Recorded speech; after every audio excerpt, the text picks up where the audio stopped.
Signore e signori, viaggiate sicuri con Ciuri Ciuri Airlines. Buonasera signori e benvenuti sul nostro volo.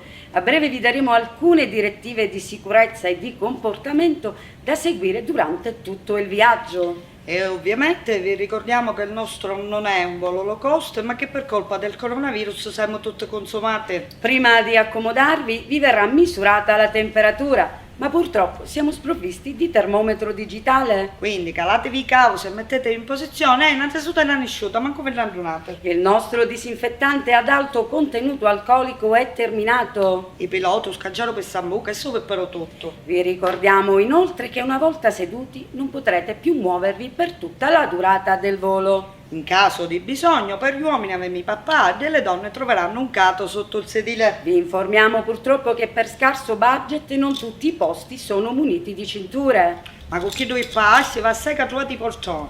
Prima di partire siamo in attesa che venga effettuato il rifornimento di carburante. Sta arrivando mio cugino con 2 bidoni che sta finendo di sucare al parcheggio. Se dovessimo avere problemi di ingolfamento ci serviranno un po' di uomini forzuti. Picciotta avete a scendere a montare, tampoco pilota metà seconda e partiamo. Dopo il decollo come intrattenimento avete la possibilità di scegliere tra 2 film. Aereo, disastro assicurato o ali spezzate? Vi informiamo che il carrello delle vivande sarà privo di cibo. La mia collega infame chimica si mangiò pure il ruote. Sono rimasti solamente gli alcolici che, come ben sapete, adesso per legge non possono essere serviti dopo le 18. Ma noi ne fottiamo tanto cassupa con a bere. Vi informiamo che per causa di peso eccessivo ci siamo dovuti liberare di qualche bagaglio. Insomma, parliamoci chiaro, in quarantena allarghiamo tutti, quindi o così o restiamo a montere. In questa fase del viaggio, come segno scaramantico, vi verranno dati dei grossi corni. Le donne sono pregate di non usarli a scopo di rilassamento personale. Se doveste sentire puzza di fumo, non vi allarmate. C'è un mio collega sull'ala che riuscisce a Vi informiamo inoltre che i salvagenti a nostra disposizione non sono sufficienti per tutti. Puttavo i braccioli ai miei nipoti, che su, ne aspettiamo. Al momento dell'atterraggio il pilota potrebbe avere qualche titubanza. Perché deve fare la catarrata, ma cosa abbiamo senza i tapi? E infine vi preghiamo prima di scendere di lasciare pulito e sistemata la vostra postazione. Abbiamo licenziato la ragazzella polizia, come se fossero tutti i tendini. E adesso, come di consueto, incoraggiamo i nostri piloti San Quintino, Speriamo con Sebatoio e Chino. Santa Milena, Speriamo con Pelota Friana. San Giuseppe Iato, Speriamo con Atterra Milato. Santo Padre Russo, Speriamo che ne finisce il lusso. Santa Ortega, Speriamo che l'ala non si piega. Santa Madre di Barletta, Speriamo che la vita torretta. Santa Renata, Speriamo che la pista è illuminata. Santa Madre di Barcellona. Speriamo che la scenuta ve ne buona. E ovviamente vi ringraziamo per aver scelto la compagnia Ciuri Ciuri. S'arrevamo, sapu signore.